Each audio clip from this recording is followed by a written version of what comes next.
In the next few minutes, I'll show you what encryption actually is at its core, the simplest possible cipher and what it teaches us, what makes a key a secret, how AES, the cipher running inside almost every secure channel on the internet, actually works at a high level, why the way you use a cipher matters as much as the cipher itself, why writing your own encryption is one of the worst ideas in software, and the one problem encryption alone cannot solve. The problem that motivates everything we'll cover in the rest of this series. Welcome to Defense Stack. We produce one concept a day, and each one stacks on the last, building the framework for security together. Let's dive into encryption. Every cryptography lesson starts with the same setup, and that's not laziness. It's because the problem is real. Alice wants to send Bob a message. The channel between them is a wire, a Wi-Fi signal, a piece of fiber under the ocean, something Eve can listen to. Eve might be a network operator, a coffee shop attacker, a state-level adversary. We assume she sees every byte that passes between Alice and Bob. The question encryption answers is, can Alice send Bob a message that Eve sees but cannot understand? The answer turns out to be yes, but the path to that yes is the entire field of cryptography, starting with one very old idea. Here's the simplest cipher that actually works. Alice and Bob agree somehow on a shared secret. Call it a key. The key is just a string of random bits. To encrypt, Alice scores her message bit by bit against the key. The result, the ciphertext, looks like random noise. To decrypt, Bob XORs the ciphertext against the same key, and the original message comes back. The math is symmetric. The same operation that encrypts also decrypts, which is why this whole family is called symmetric cryptography.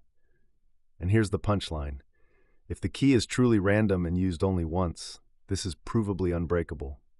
Eve cannot do better than guessing. This was Shannon's result in 1949.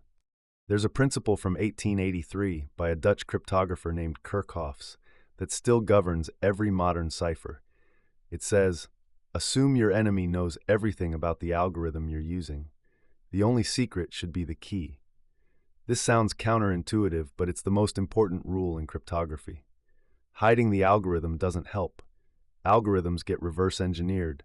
Source code leaks. Hardware gets disassembled. Everything we'll talk about in this series, every algorithm, every protocol, is fully public, peer-reviewed, and openly published.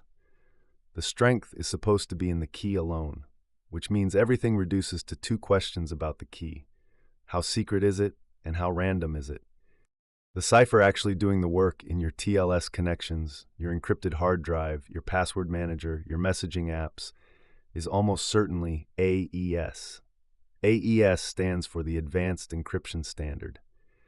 It was selected by the US government in 2001 through a public competition, beat 14 other candidates, and became the global default. AES operates on 128-bit blocks of data and uses a key of either 128 or 256 bits. Inside, it runs a series of rounds that mix the bits using four well-defined operations: substitute bytes, shift rows, mix columns, and XOR in a piece of the key. Modern CPUs have dedicated instructions for AES, so this happens in hardware at gigabits per second. Symmetric ciphers come in two shapes. Block ciphers, like AES, encrypt one fixed-size chunk at a time. AES does 16 bytes per block. If your message isn't a multiple of 16 bytes, you have to pad it. If it's longer, you split it. Stream ciphers like ChaCha20 work differently. They use the key to generate a long pseudo-random key stream and then XOR that key stream against the plain text. No padding, no block alignment. Stream ciphers tend to be faster on devices that don't have AES hardware instructions. Phones, embedded chips, older servers. In modern TLS, you'll see both. Most desktop and server connections use AES. Many mobile connections use ChaCha20. Here's a thing that surprises people. Picking AES isn't enough. The mode you use AES in matters as much as picking AES in the first place. The naive mode is called ECB, Electronic Codebook, where you just encrypt each block independently. The problem is that identical plaintext blocks produce identical ciphertext blocks. So if your message has any structure, the structure leaks. There's a famous image, sometimes called the ECB penguin, where encrypting a picture with ECB still lets you see the picture. The modern default is GCM, Galois Counter Mode, which turns the block cipher into a stream cipher and adds an authentication tag that detects tampering. TLS 1.3 uses AES GCM exclusively for this reason. ECB is genuinely broken. GCM is what you actually want. There's a saying in security, don't roll your own crypto. It sounds gatekeeping, but the reason is real. The math behind AES is solid. The math has been broken open by thousands of cryptographers for decades and still stands. But the implementation, the place where the math becomes code running on a real CPU, is where almost every real-world break happens. Your function leaks the key through how long it takes to run. That's a timing attack. Your error messages reveal which decryptions are valid. That's a padding oracle. Your random number generator has a tiny bias, and the cipher above it becomes guessable. The fix is to use a library that people who do this for a living have built and audited. libsodium, the Web Crypto API, your platform's TLS stack. Nobody handwrites AES anymore. If you don't see AES in your day, it's because it's doing its job. Every HTTPS website you load, the actual page bytes flowing between your browser and the server are encrypted with AES, almost always in GCM mode. Your iPhone's storage, your MacBook's file vault, your Windows laptop's BitLocker, all AES. The body of every WhatsApp, Signal, and iMessage you send is encrypted with AES.